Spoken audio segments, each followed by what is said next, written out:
Today at ShopDAP.com, we talk about the MK8.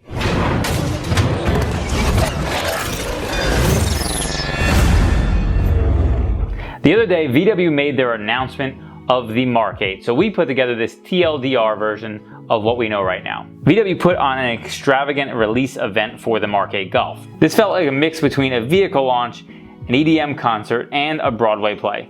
But why? Why would you do that? Why would you do any of that? They definitely pulled out all the stops for this launch event. They had a lineup of all the generations of Golfs in silver that drove one by one, starting with the Mark I to the Mark VII, and then they revealed the MK8. The MK8 is similar in size to the Mark VII, and they showed 3 different models at this event: the standard Golf, the R-Line Golf, and the GTE model. While they're not announcing the GTI and Golf R models until next year, the GTE model should look very similar to the GTI, so it should look something like this. On the outside side profile, the MK8 looks very similar to a Mark VII, with the biggest changes being the front and the rear of the vehicle. When I look at the rear of the MK8, I like the overall design, but something about the proportions of the rear look very small SUV-ish to me. I'm not a huge fan of the Golf logo in the center of the hatch, but that's easily removed. While I've heard that the MK8 headlights have an Asian styling to them, I don't particularly agree with that. To me, the MK8 feels very much like a facelift to the facelift. I found myself liking or disliking the MK8 depending on the angles of the picture that I'm looking at. The MK8 will only come in 4-door, which is not a surprise since they discontinued the 2-door GTI in the US in 2017. The rear bumper of the MK8 has a chrome trim that wraps around the lower portion either intentionally or unintentionally to look like exhaust tips that are not actually there. This is one of the consistent aesthetic criticisms I've seen, and I doubt the MK8 GTI or Golf R will have the same design. This vehicle has matrix LED headlights, which I'm sure will be optional, and it also has LED taillights, which I'm sure won't come to the US, so I can develop another taillight harness for all of you guys. It does look like the GTE does have fog lights that are integrated into the grills of the bumper, so what will happen is when you turn them on, it does light up in somewhat an X pattern, and then when you turn them off, they disappear into the grill. The MK8 has a completely redesigned interior, most notably the entire dash and the displays. All analog instrument clusters have been removed and replaced by digital instrument clusters in front of the steering wheel and what appears to be a standard heads-up display. In the center dash, they've added a large digital touchscreen display, and most of the buttons have been removed from the vehicle for touch-sensitive pads, which to me feels like a mistake.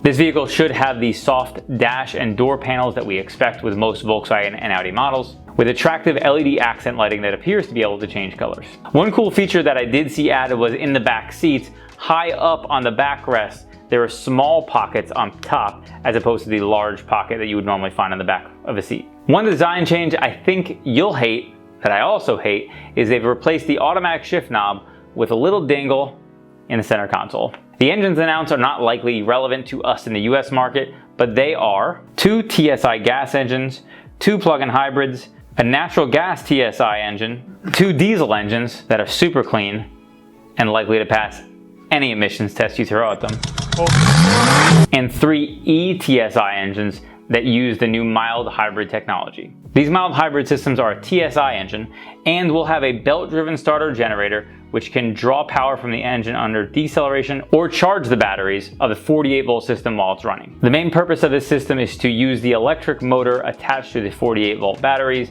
to keep the engine running while turning off the combustion process when it's not needed. While this does have some benefits for reducing fuel consumption, its predominant use is for reducing emissions. According to VW's estimates, this is going to save you a whopping 0.17 gallons per 100 miles driven, which over the course of 100,000 miles, you can save 170 gallons of fuel, which is a total savings of $510.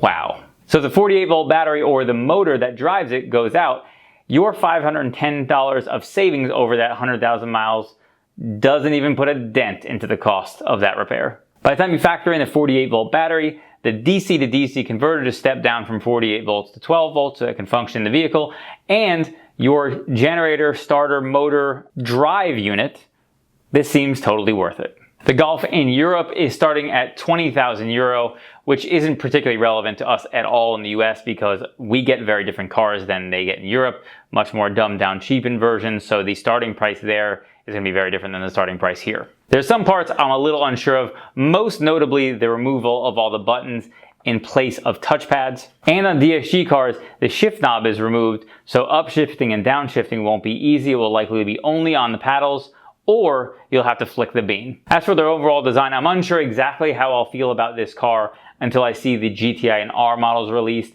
But if you look at all previous generations, the Golf is significantly less attractive than the GTI versions.